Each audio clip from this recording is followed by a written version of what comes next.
Chegou a hora da nossa reportagem especial.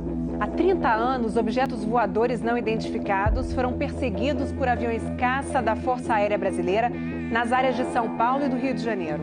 Você vai conhecer agora gravações inéditas desse episódio, que ficou conhecido como a Noite Oficial dos OVNIs. Foi assim que o Fantástico deu a notícia.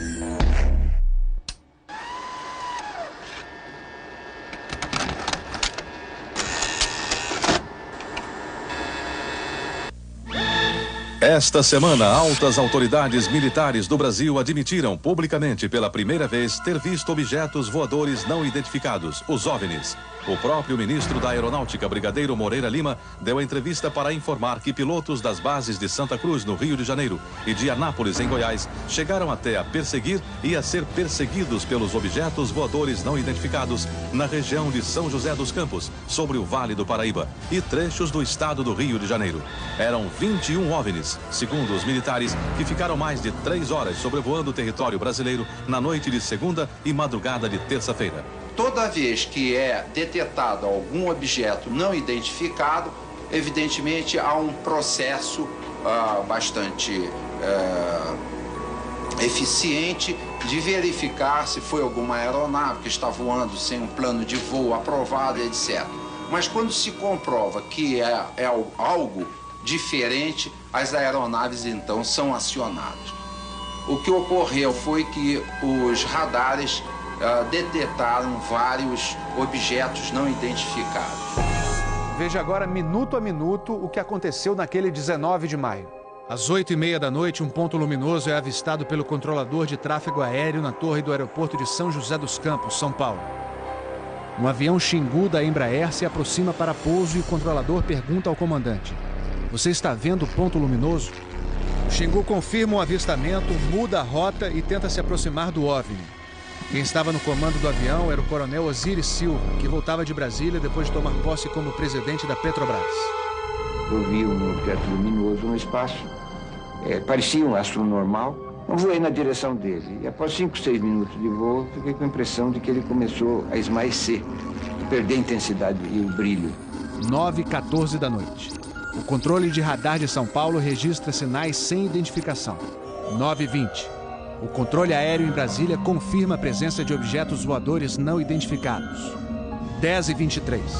O primeiro jato F-5 decola da base aérea de Santa Cruz, no Rio de Janeiro. Ele carrega armamento de guerra pronto para ser acionado. 10h45. O radar da base aérea de Anápolis, em Goiás, detecta sinais no radar. Um Mirage também armado decola em busca dos OVNIs. 11h15 da noite.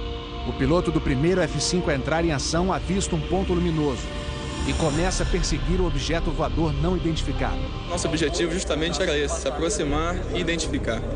Nós não conseguimos nem nos aproximar, muito menos identificar. 11h17.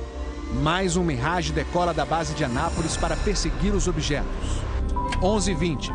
O caça F-5 recebe pela primeira vez um sinal no radar de bordo confirmando a presença do objeto não identificado à sua frente. 11h36. O terceiro Mirage sai da base de Anápolis, mas não consegue contato visual com os OVNIs. Naquela noite, 5 jatos da Força Aérea foram acionados e retornaram sem conseguir se aproximar dos objetos. Os radares do Sindacta em Brasília registraram um total de 21 sinais desconhecidos no céu do Brasil. O grande personagem dessa história foi o controlador de voo que estava na torre de São José dos Campos. O sargento Sérgio Mota da Silva, que aparece nessa foto tirada na torre de São José poucos dias depois do incidente, foi quem deu o primeiro alerta sobre OVNIs. 30 anos depois, Sérgio, que hoje é controlador de voo civil, deu a primeira entrevista para uma TV. Ele preferiu não mostrar o rosto. Tem alguma coisa aqui no setor noreste de São José? Um farolzinho por lá? Eu estou olhando bem, o bicho está parado. Sobe, nem desce, vai para a esquerda e para a direita. Está paradinho lá. Estou olhando, não é estrela não. É um farol. A olho nu parecia um avião. Quando coloquei no binóculo para observar, é que eu vi que ele era extremamente cintilante e multicolorido. Tinha vermelho, azul, branco, lilás, um monte de cores, com uma certa predominância do laranja, mas ele era muito bonito. O controlador pediu ao avião Xingu para tentar avistar o objeto. Eu expliquei a ele onde estava o objeto, pedi a ele que se ele tivesse avistamento, ele me informasse. Permanece com ele à vista? Aqui, nós temos a ponta vista. Esse bem visível, poderia descrevê-lo? É uma estrela grande. Estrela grande e bem vermelha. Entendido, grande e bem vermelha. Controle em São Paulo será alertado. O controlador em São José dos Campos avisa ao controle São Paulo que o Xingu está perseguindo o OVNI. Positivo. Ele está perseguindo o troço. Está perseguindo o troço? Tá indo atrás. Sério, tá indo. Controle. Tá vendo? Próximo de São Paulo, já da região do radar, esse objeto simplesmente desapareceu do radar. O Xingu também perdeu contato visual com ele. O avião Xingu abandonou a perseguição e pousou em São José dos Campos. Pouco depois, o controlador da Torre de São José alertou o controle São Paulo. Outros OVNIs estavam aparecendo no céu. Estou vendo 3 agora. São 3 luzes. Mas parecem estrelas. Mas o radar não pega estrelas. O que é isso? Você observa alguma mudança de cor, alguma coisa? Hoje inteiro. Vai movimento, né? Rapaz, eu não sei. Pra mim, olha, aqui tá parecendo uma estrela. Mas só que muda de cor bonito, rapaz. Tá vermelho, amarelo, branco. Tá dando um monte de coisa. Pô, tão barato isso aqui. Deve ter uns cracks por aqui já pelas contas que eu tô fazendo aqui. Ainda bem que vocês estão vendo também. Senão eu ia pensar que eu tô ficando doido. Porra, rapaz. Tô arrepiado, meu irmão. Só 2 pontos brancos afastados mais baixos. Estão entrando no alinhamento da pista, além da cidade. Tem 2 altos aqui no alinhamento da pista e tem mais uns 2 ou 3 embaixo, voando baixo agora. Continuam se movimentando. Coisa linda, meu irmão. Pô, tá ficando bom esse negócio, viu? Tá ficando bom. O controlador Sérgio Mota da Silva faz uma revelação surpreendente. Ele tentou fazer contato com os OVNIs usando as luzes de balizamento da pista de pouso. Se eu aumentava o brilho do balizamento das luzes do balizamento, aliás, eles se afastavam. E se eu diminuía a intensidade das luzes do balizamento, eles se aproximavam. Pareciam responder de modo inteligente aos sinais que eu fazia com as luzes da pista de pouso e decolagem. O controlador Sérgio fala com o controle aéreo em Brasília. Fala, Brasília. Brasília? Boa noite, bem-vindo ao Festival dos Discos Voadores. É uma loucura isso aqui, cara. Pô, os que eu pude ver mudavam de cor o tempo todo. Vermelho, amarelo, azul, lilás, aquele festival de cores. As ocorrências terminaram já perto do nascer do dia, lá pelas 4 e pouco, 5 horas da manhã. Os últimos objetos foram vistos.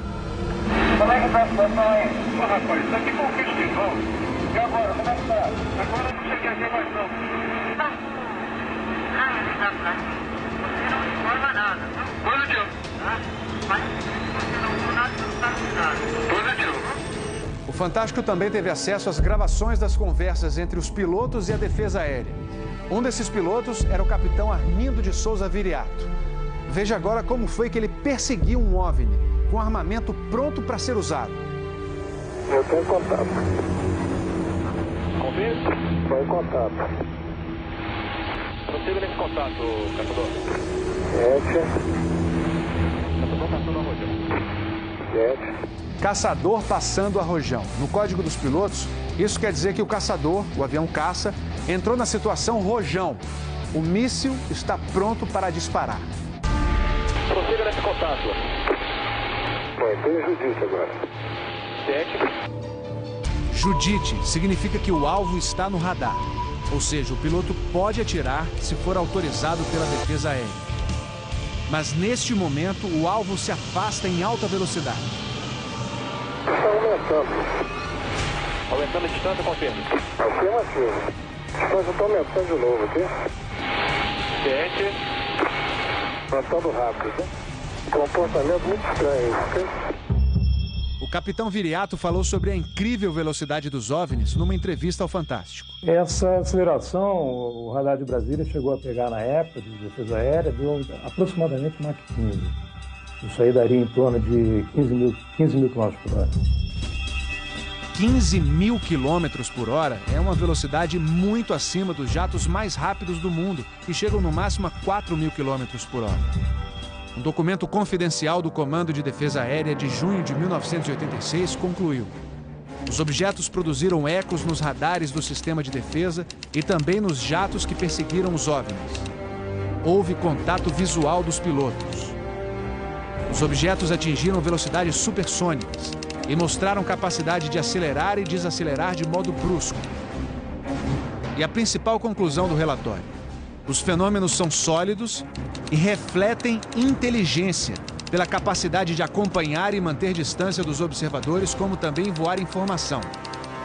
Não foi possível identificar a origem dos objetos. Foram esses dois ufólogos, pesquisadores de OVNIs, que conseguiram no Arquivo Nacional em Brasília a liberação gratuita dessas gravações. O fenômeno OVNI é real, existe, e o governo sabe disso, as Forças Armadas sabem disso. Essa documentação sendo exposta para o público permite que as pessoas entendam que isso não é brincadeira. Não tem como a gente falar que seriam naves extraterrestres, né? Eram objetos voadores não identificados. Não podemos dar qual a procedência deles, qual a origem. É alguma coisa inexplicável do nosso ponto de vista tecnológico à época e mesmo ainda hoje. Brasília? Boa noite, bem-vindo ao Festival dos Discos Voadores.